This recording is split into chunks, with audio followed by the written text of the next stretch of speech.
Hi everyone, my name is Ved Prakash और चलिए हम लोग कंटिन्यू करते हैं अपने एंगुलर 15 ट्यूटोरियल को। लास्ट टाइम हम लोगों ने कंपोनेंट्स देखे थे। कंपोनेंट्स को डिस्प्ले करना समझा था, एक दूसरे के साथ कनेक्ट करना समझा था। और देखो एक और चीज आप कर सकते हो कि इस अबाउट अस कंपोनेंट को अपने होम कंपोनेंट के अंदर भी कॉल कर सकते हैं।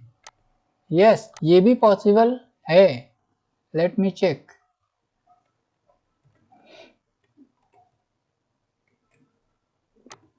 देखो आप, अब क्या होगा कि हमने होम कंपोनेंट के अंदर अबाउट अस को कॉल कर दिया और यहाँ पे मेन कंपोनेंट में अगर मैं इसको हटा भी दूं, इसलिए वहां पे देखोगे तो दो बार this is about us component और अबाउट कंपोनेंट है ना।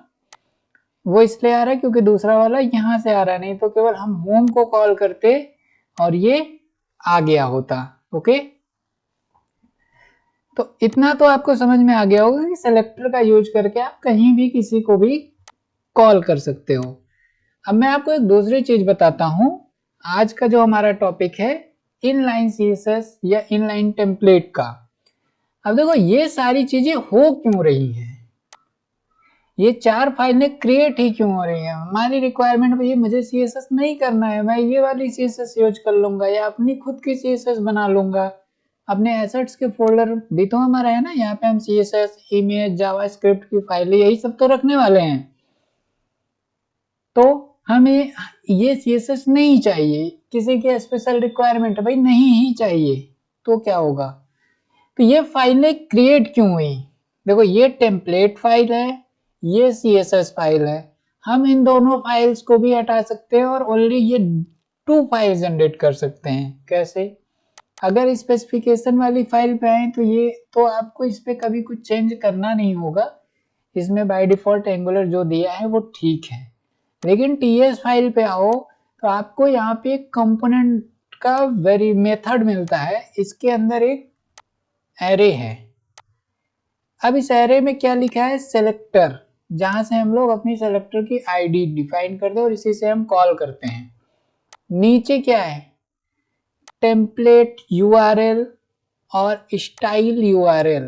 दैट मीन्स ये जो सीएसएस और एचटीएमएल की फाइल जनरेट हुई वो हमारे इस कंपोनेंट के साथ कनेक्ट क्यों हो रही हैं। कनेक्ट सिर्फ इसीलिए हो रही हैं। आप यहाँ पे मल्टीपल सीएसएस की फाइल भी कनेक्ट कर सकते हैं, इस पे और भी सीएसएस बनाए और यहाँ पे कॉमा करके उसे भी कनेक्ट कर सकते हैं, है ना। और भी यहाँ पे फाइलें कनेक्ट की जा सकती हैं बट नीड नहीं है। या जो यहाँ पे कनेक्ट है ये भी हटाया जा सकता है और ये भी हटाया जा सकता है, बट ऐसे नहीं हटेगा। आप ऐसे भी तो हटा सकते हो, कोई बात नहीं, हट गया, ठीक है। लेकिन एक एरर आएगी, ये एरर नहीं चाहिए अपने को। मैं अभी आपको समझाता हूँ, आप कस्टमाइज भी कर सकते हैं, नो प्रॉब्लम, ठीक है। ये कहाँ से आ गया,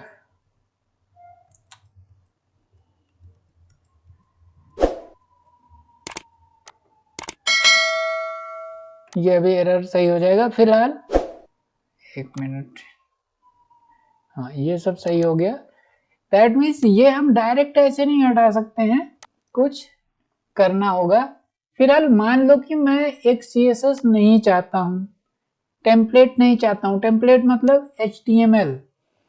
हम क्या कोई ऐसा तरीका है कि इसी पे हम एचटीएमएल भी कर ले, इसी पे सीएसएस भी कर ले, इसी पे बैकएंड भी कर ले, है ना। वही मैं आज आपको बताने वाला हूँ। इस मेथड को बोलेंगे इनलाइन या ऑन पेज, एक ही जगह सब कुछ करना। तो मान लीजिए कि आपको सीएसएस नहीं चाहिए, तो आपको क्या करना पड़ेगा, एक देखो इस टाइप से 2 कमांड होते हैं, इनलाइन स्टाइल और इनलाइन टेम्पलेट। आप जिसको हिट करेंगे उस टाइप का आपका कंपोनेंट क्रिएट होगा। फॉर एग्जांपल अभी मैं इनलाइन स्टाइल लेता हूँ। इनलाइन स्टाइल का मतलब क्या होता है ये समझिएगा पहले। इनलाइन स्टाइल में क्या होगा कि ये जो बाय डिफॉल्ट आपकी सीएसएस की फाइल क्रिएट हो रही है ये नहीं होगी, बस कैसे? न्यू टर्मिनल पे आते हैं, ng जनरेट कंपोनेंट, क्या क्रिएट करना है? मान लीजिए एक टेस्ट कंपोनेंट क्रिएट करते हैं। इतना करेंगे तो ये चारों फाइल क्रिएट हो जाएंगी। पिछले 2 बार हम लोगों ने क्रिएट करके देखा था। इसके साथ मैं एक और चीज ऐड करता हूं, double dash inline style. Okay, inter. अब देखो क्या होता है, वेट करते हैं, क्रिएट होने देते हैं। आई थिंक सब कुछ देखो। अब की बार क्या हुआ, 3 ही फाइल क्रिएट हुई और एक फाइल अपडेट हुई जो नॉर्मल है। टेस्ट की एक फाइल यहाँ पे क्रिएट हुई है, इसके अंदर भी आप आओ देखो 3 फाइल, इसमें CSS वाली फाइल नहीं है। होम के अंदर आप देखोगे तो CSS की फाइल है, इसमें नहीं है। तो जैसे मैंने ये होम का कंपोनेंट यूज किया ना TS फाइल, ऐसी टेस्ट का TS फाइल अगर मैं दिखाऊं तो आप देखो यहाँ पे इन दोनों में डिफरेंस कितना है, बहुत माइनर सा है। यहाँ पे यूज हो रहा है स्टाइल URL और यहाँ पे यूज हो रहा है स्टाइल्स। तो अब हम यहाँ से चाहें तो अपने स्टाइल्स को भी अप्लाई कर सकते हैं। उसके लिए सिंपली आपको इस तरीके से करना है, और मान लीजिए H2 पे कोई स्टाइल देनी है तो H2, और यहाँ पे इस तरह से ब्रशेज हम लोग लेते थे स्टाइल के अंदर, और कलर रेड। ओके, देखते हैं क्या ये वर्क करता है। और यहाँ पे एक H2 ले लेते हैं हमारे HTML पे, H2। ओके, इस H2 के अंदर लिखेंगे टेस्ट इज वर्किंग। अब इसको कॉल भी तो करना पड़ेगा ऐप टेस्ट को पहले होम पेज पे। ये हम बंद कर दें, आई थिंक आपको समझ में आ गया होगा।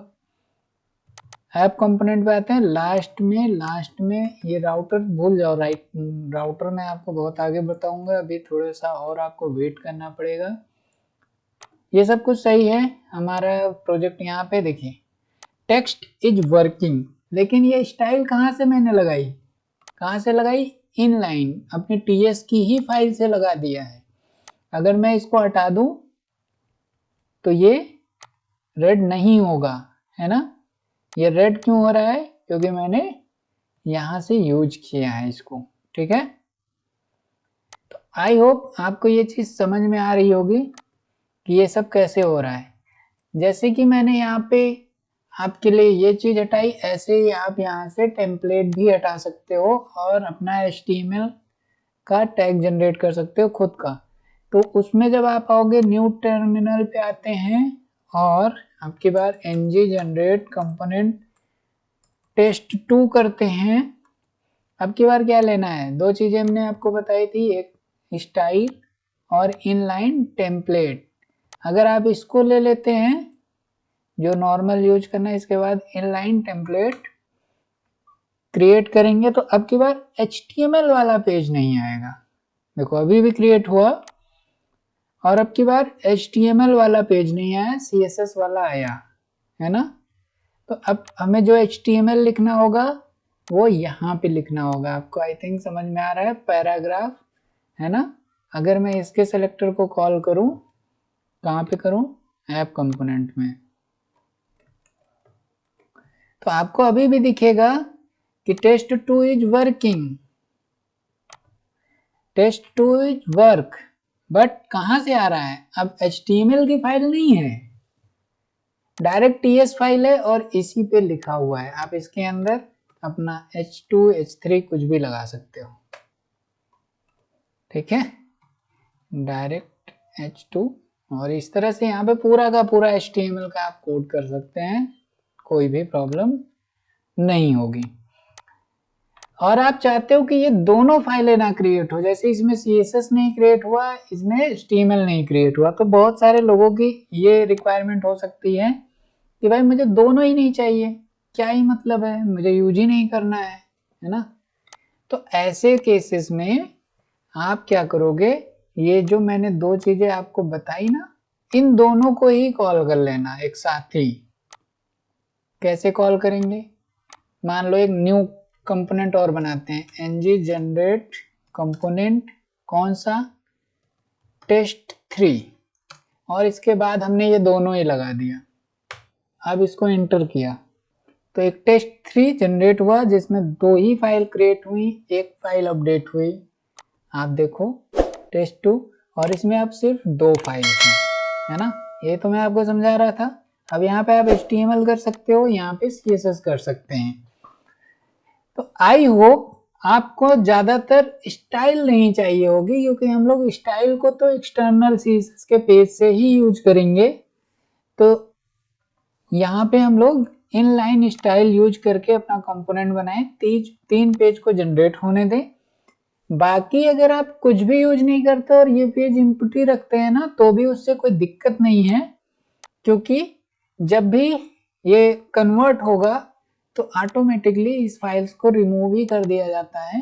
अगर ये एम्प्टी है तो इसका कोई यूज होता नहीं है।